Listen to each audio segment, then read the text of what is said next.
وعلى آله وأصحابه أجمعين. سبحانك لا علم لنا إلا ما علمتنا إنك أنت العليم الحكيم. ولا حول ولا قوة إلا بالله العلي العظيم. رب اشرح لي صدري ويسر لي أمري واحلل عقدة من لساني يفقهوا قولي. ربنا زدنا علما وارزقنا فهما. أما بعد. Yang kita kasihi, yang kita sayangi, untuk Abina Syekhuna Syekh Muhammad Nurdin Nurul Banjari Al-Baqi Hafizahullah Ta'ala Al-A'la. Amin. Yang kita hormati Al-Fadil Ustaz Mungku Hafizahullah Ta'ala Wa'ala, barisan Asatizah dan juga PJK yang hadir pada malam ini, waris dan juga santri sekalian. Ana sampaikan sedikit kepada tujuan ucapan Ana ini akan tertuju kepada santri yang 16 orang ya? 16 orang edat yang akan naik ke tafakuh, dan Ana tujukan juga kepada akhina Zul Husaini yang malam ini akan menerima sijil setelah syahadatul roh, dan Ana tujukan juga kepada waris dan juga IPK sebagai satu ucapan peringatan bagi diri Ana sendiri. Jadi pertama sekali Ana tengok pantun yang terakhir tadi tak kena tu. Dia macam tak masuk pantun tadi tu. Jadi cuba cari pantun lain lah yang kena sikit, walaupun bunyi gerakan tapi kena. Kemudian Ana tengok tadi daripada Abang Fudail kita, ucapan beliau berpeluh. Cara beliau berucap tu macam mengumumkan COVID hari-hari. Sama dia kata nada. Jadi Ana tak salahkan Fudail kerana beliau telah, markah beliau kalau untuk waris tahu, markah beliau semuanya 100. Jadi dah habis keringat, dah habis cakap dah. Dalam imtihan tak ada lagi bahasa lagi nak dikeluarkan. Jadi nadanya tu pun sama je, macam penyampaian COVID setiap hari. Baik, untuk santri 16 orang yang masuk ke tafakuh, tahniah buat kalian. Tahniah buat kalian kerana kalian telah melangkah ke satu peringkat, iaitu mengaji dengan satu orang ulama, satu orang alim yang susah untuk dicari susuk tubuhnya pada zaman ini. Kalian jangan sia-siakan peluang kalian. Kalian jangan sia-siakan. Kalian akan masuk ke kelas tafakuh. Itu semua keberkatan apa yang dijanjikan oleh Nabi SAW itu semua ada. Sayyidina Ibn Abbas radhiyallahu anhu berkata, beliau memberitahu bahawa satu orang yang diberi ilmu itu mempunyai lebih 700 darajat daripada orang mukmin yang lain. Jarak antara satu darajat dengan satu darajat lain itu perjalanannya seperti 500 tahun perjalanan seperti langit dan bumi.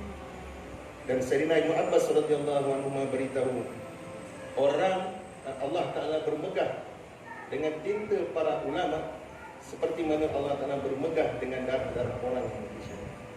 Imam Syafi'i rahimahullah Ta'ala beritahu, barang siapa yang tidak sayangkan ilmu, nescaya tiada kebaikan pada dirinya, maka janganlah berkawan dan juga janganlah berkenalan dengannya. Nabi SAW beritahu, talabul ilmi faridatun ala kulli muslimin wal muslimat. Menuntut ilmu itu satu fardu ke atas orang mukmin Islam dan Nabi. Kalian kena ingat hadis Nabi SAW, menuntut ilmu itu wajib, dan kelebihan kalian berbanding dengan orang lain itu jarak di antaranya seperti 500 tahun seperti langit dan bumi.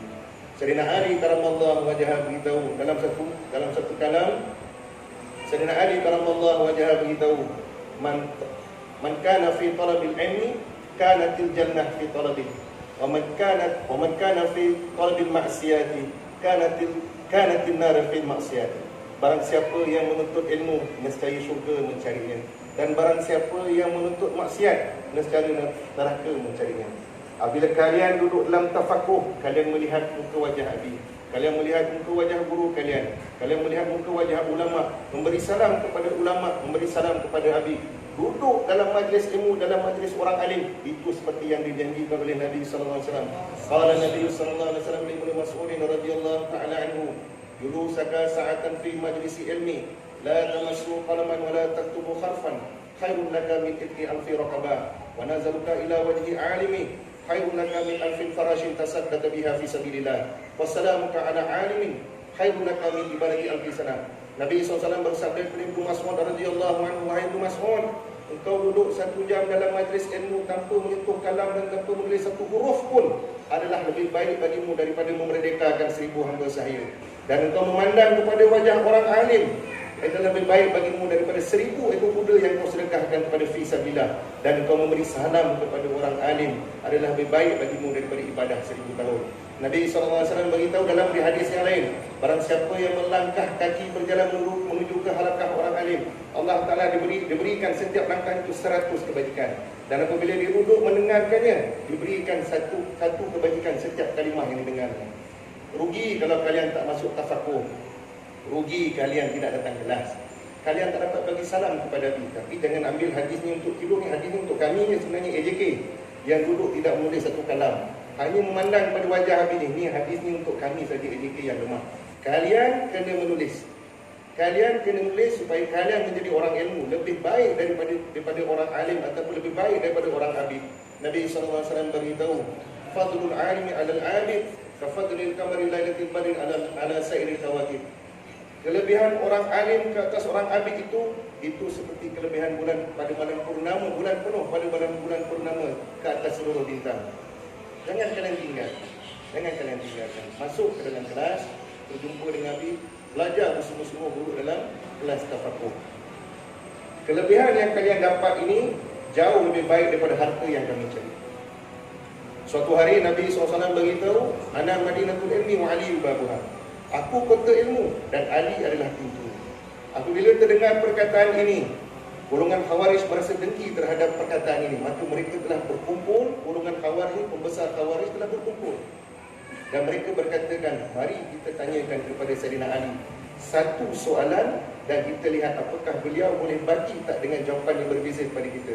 Seandainya satu soalan yang kita beri pada Sayyidina Ali radhiyallahu anhu dan beliau boleh memberi jawapan yang berbeza pada kita, maka benarlah seperti kata Nabi SAW, beliau adalah seorang alim.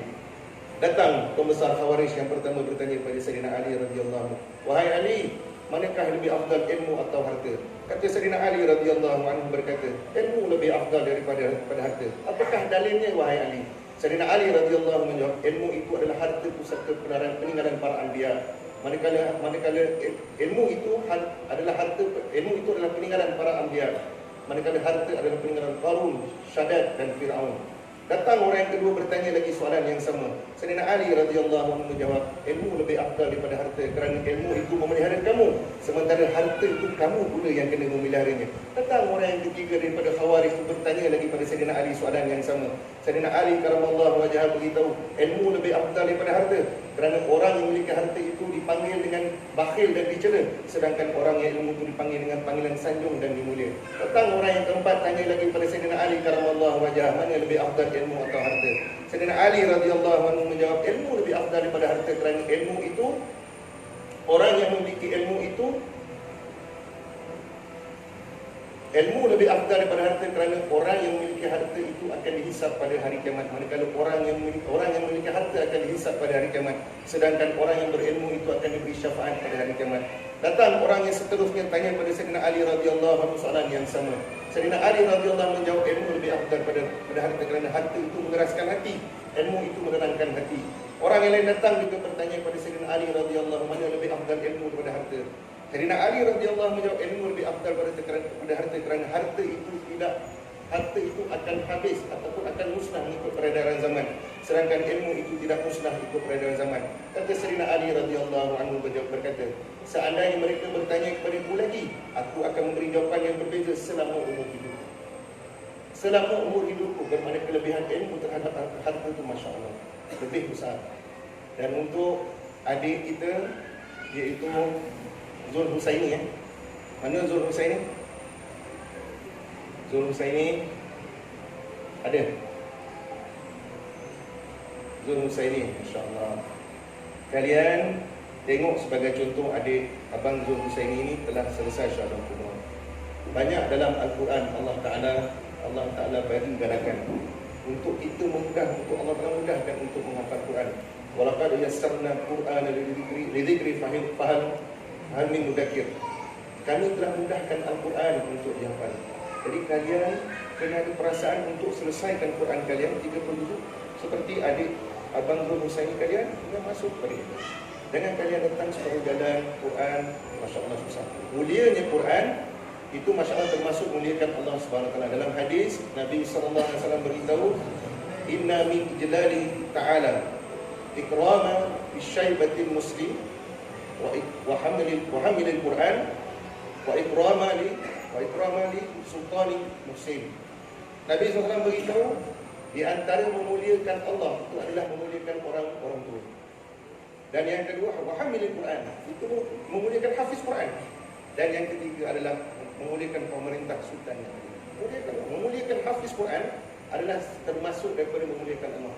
Sehingga kan dalam perang Uhud, Nabi SAW beritahu ketika itu 70 para syuhada telah masuk ke dalam telah meninggal, telah tumpas syuhada untuk dimasukkan ke dalam liang lahat. Ketika itu sahabat kekurangan, akhirnya Nabi SAW untuk masukkan ke dalam liang lahat itu Nabi SAW perintahkan untuk masuk ke dalam satu liang lahat 2 sahabat.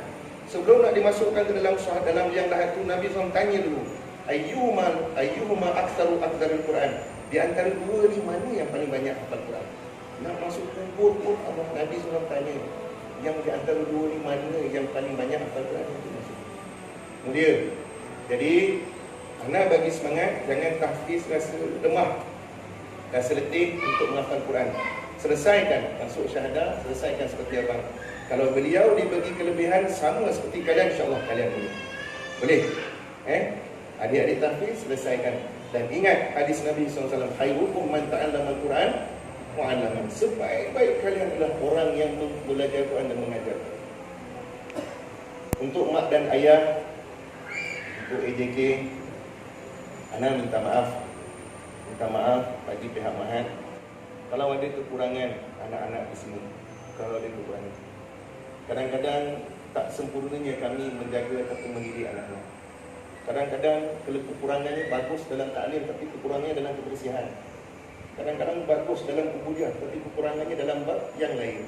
Kami minta maaf. Suatu hari anak pernah tanya dengan Syekh Ahmad Ushairi datang. Anak tanya dengan Syekh, letih santri ni, cakap hari-hari, tapi nasihat hari-hari tak dengar santri ni. Anak dia ucap hari-hari. Kata Syekh Bahafiz, kata beliau Bahafiz, memang Allah Ta'ala ciptakan santri itu bermasalah.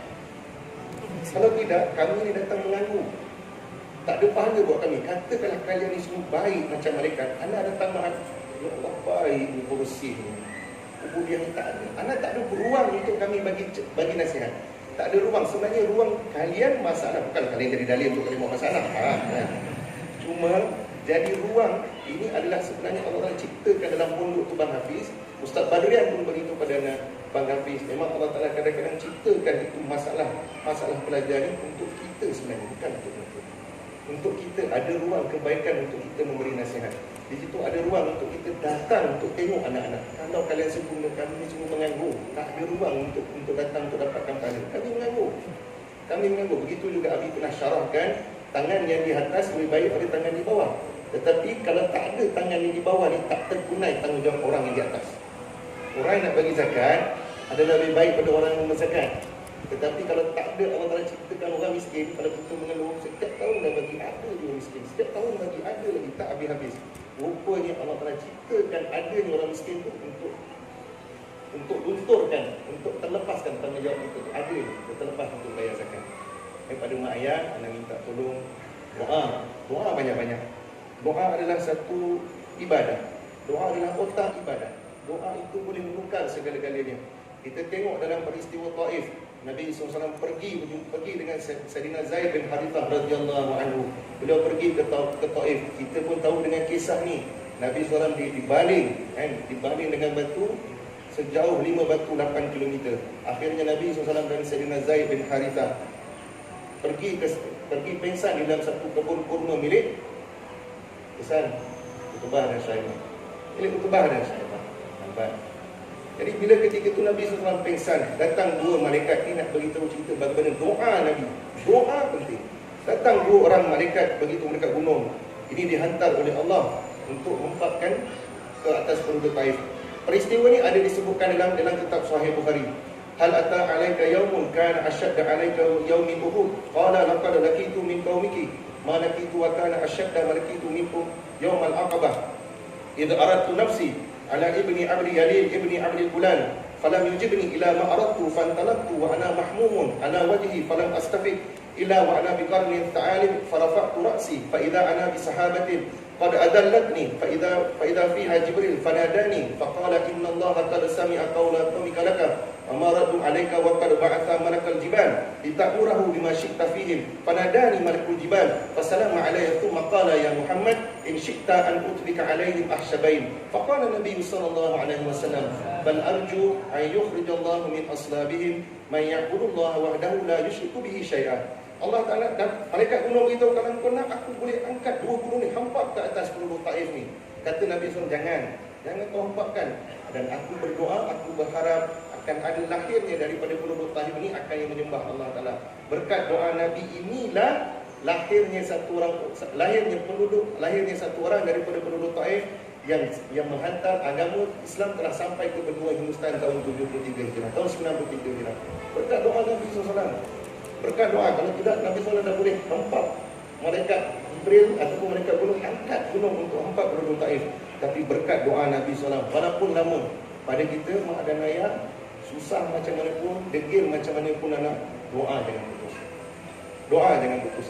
Yakin pada kita tengah sekolah kita, yakin anak ini mengaji dengan ulama, yakin anak ini mengaji dengan Quran, yakin anak ini mengaji dengan kitab-kitab, seperti mana yakin seorang perempuan wanita tua dalam kisah satu hari Imam Fakhruddin Ar-Razi masuk ke dalam kota Baghdad.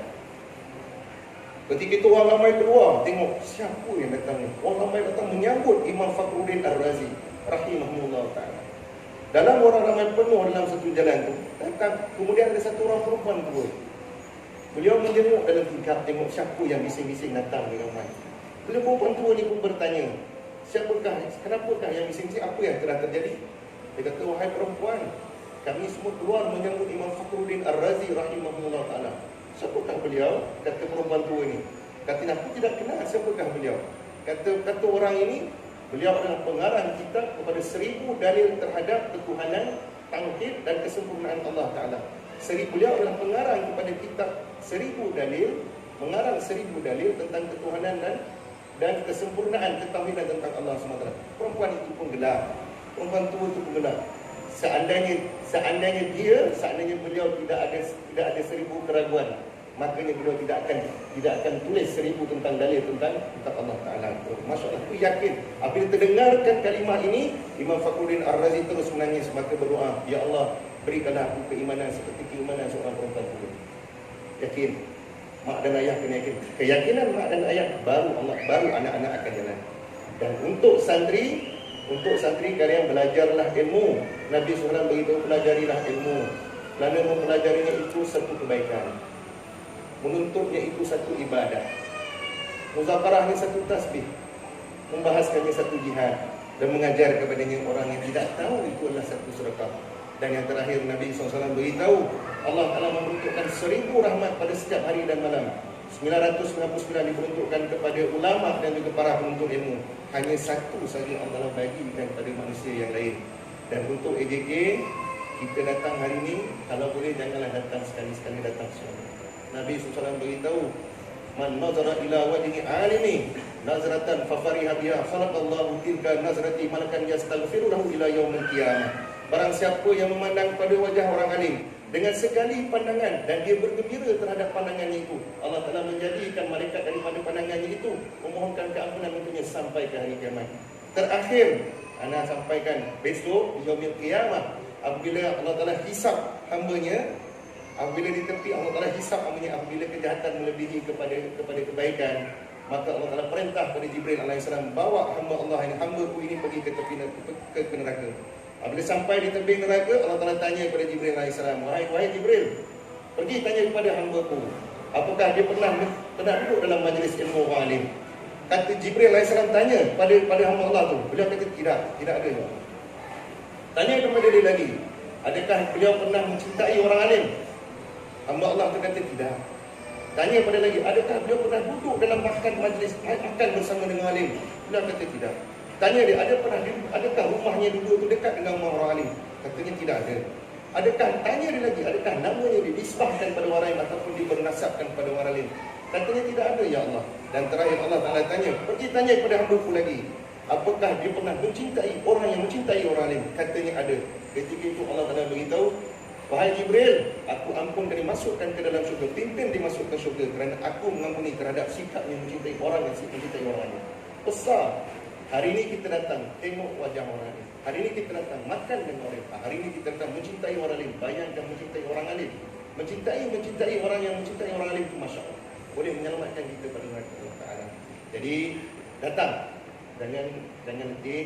Walaupun setiap minyak, walaupun dengan nak surat PKP, datang. Sementara Allah Ta'ala bagi ruang, sementara Allah Ta'ala bagi peluang dia ada di Mahat An-Nur, ada orang saleh, ada orang alim, ada ulama pada AJK. Begitu juga pada anak-anak, ada yang mengaji depan Nabi bersungguh-sungguh. Mengaji depan Nabi bersungguh-sungguh.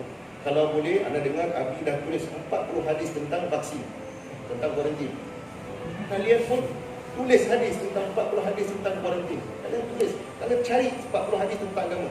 Nabi SAW beritahu, man hafadha ala ummati 40 hadithan min amri diniha ba'athahu Allah Ta'ala fi yaumil qiyamah fi zumratil fuqaha wal ulama. Barang siapa yang mengajarkan kepada umatku 40 hadis tentang urusan agamanya, nescaya Allah Ta'ala akan membangkitkannya di yaumil qiyamah bersama dengan para fuqaha dan ulama. Kalian tulis 40 hadis. Tulis 40 hadis tentang kedudukan baik. 40 hadis tentang kedudukan masbuk. Cari, tulis. Abi tulis banyak 1000 ilmu. Abi syarat pada kalian. Kalian petik. Cari, tulis. Lepas tu kalau topik, tulis. Jangan kosongkan masa kalian. Jangan lalaikan masa kalian walau sesaat pun sekali. Dan jangan penting dalam kelas. Sebab hadis yang saya sebutkan tadi adalah hadis tentang kelebihan kalian mengaji dalam kelas tafsir. Dan hadis ini juga memberi semangat kepada untuk edat. Kalau kalian dapat berpeluang seperti dalam hadis ini, selesaikan edat masuk ke dalam tafsir. Itu saja daripada Ana.